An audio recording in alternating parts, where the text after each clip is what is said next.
이번 토지거래 허가구역은 과거 토지거래 허가구역과 다르게 지정이 된 것 같아요. 특히 여기에만 적용이 되는데 많은 분들이 이 부분을 모르시고 나는 허가를 받아야 되는지 부동산 거래 신고만 하면 되는 건지 헷갈려 하시는 것 같은데 이 영상을 끝까지 보시고 헷갈리지 않으셨으면 좋겠습니다. 우선 토지거래 허가구역은 정부가 투기가 자행되던가 집가 상승이 급격히 발생하고 발생할 우려가 있다는 곳에 대해서 5년 이내로 해서 토지거래 허가구역을 지정을 했는데요. 이렇다 보니 과거에는 정비사업구역이라든가 재건축단지, 재개발단지 위주로 토지거래 허가구역을 지정을 했다면 이번에는 경기 일부 지역과 서울 전역에 있는 아파트에 대해서 토지거래 허가구역으로 지정을 했어요. 즉, 다시 말해서 같은 토지거래 허가구역 내에서 거래를 하려고 하는 부동산이 아파트냐 아니냐에 따라서 허가를 받고 안 받고가 정해지는 거예요. 예를 들어서 토지거래 허가구역 내에서 아파트를 매매를 하려고 하면 허가 신청서,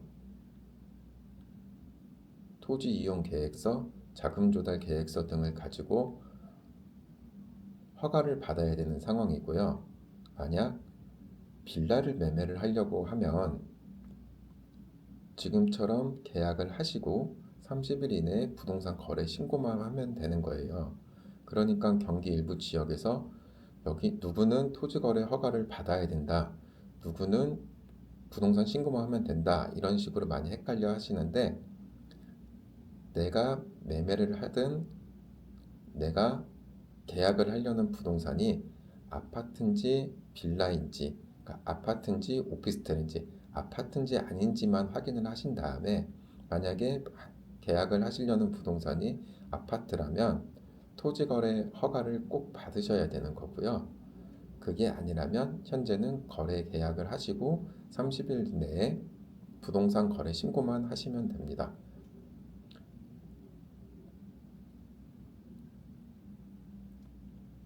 이렇게 이번에 조금 시장에서 많이 헷갈려 하시는 토지거래 허가 구역에 대해서 간단하게 설명을 드렸고, 앞으로도 다른 헷갈리는 부분에 대한 것도 영상으로 한번 만들어 보고요.